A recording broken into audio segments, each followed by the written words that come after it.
Hello and welcome to World Watch on Oweleke TV. I am Antonia Nwokolo.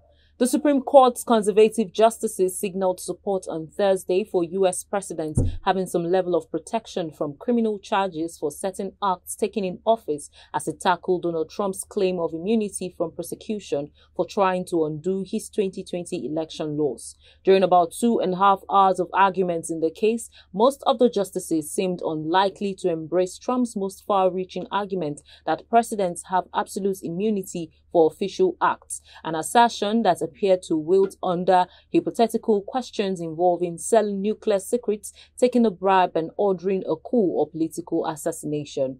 But the conservative justices, who hold a 6-3 majority on the nation's top judicial body, indicated concern about presidents lacking any degree of immunity, especially for less egregious acts. The contours of such a ruling, though, were not clear after arguments probing the extent of presidential powers. Meanwhile, Chinese Foreign Minister Wang Yi has cautioned his U.S. counterpart Antony Blinken against stepping on China's red lines as the two top countries' diplomats met in Beijing on Friday. Mr. Wang opened the meeting with a question which sounded more like a warning. Should China and the United States keep to the right direction of moving forward with stability or return to a downward spiral? He added that the China-U.S. relationship is beginning to stabilize, but it is still being tested by negative factors. Blinken, who is on a second visit to China in less than a year, would wrap up his trip with China's President Xi Jinping on Friday afternoon. The meeting between Mr. Blinken and President Xi was announced just hours before it is due to happen.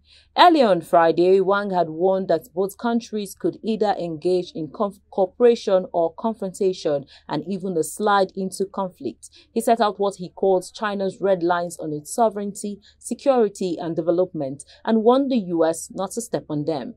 In other news, the U.S. will temporarily withdraw some of its troops from Chad days after agreeing to remove all its soldiers from the neighboring Niger. The U.S. Pentagon Press Secretary Major General Pat Ryder said on Thursday that the U.S. plans to reposition some of its military forces from Chad, but did not say how many would be affected or where they will be shifted to.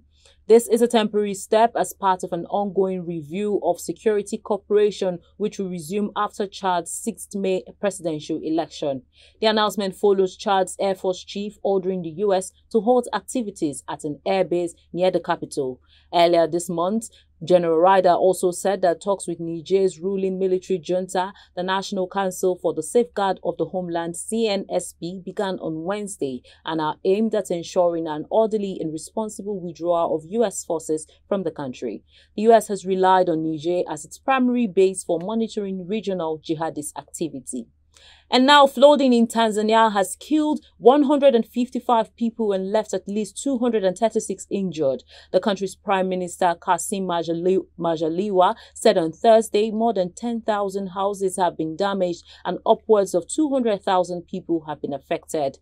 Majaliwa told the Tanzanian parliament in capital Dodoma. The Prime Minister added that the heavy El Nino rains accompanied by strong winds and flooding and landslides in various parts of the country have caused adverse effects. Majaliwa also said these include deaths, damage to crops, homes, property, infrastructure like roads, bridges, and railways. The flooding has also affected Kenya, which shares a border with Tanzania in East Africa.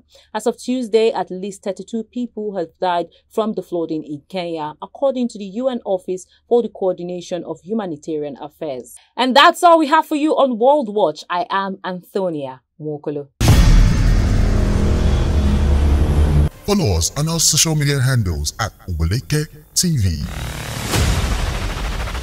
Visit our website at www.oweleke.tv for a thrilling journey.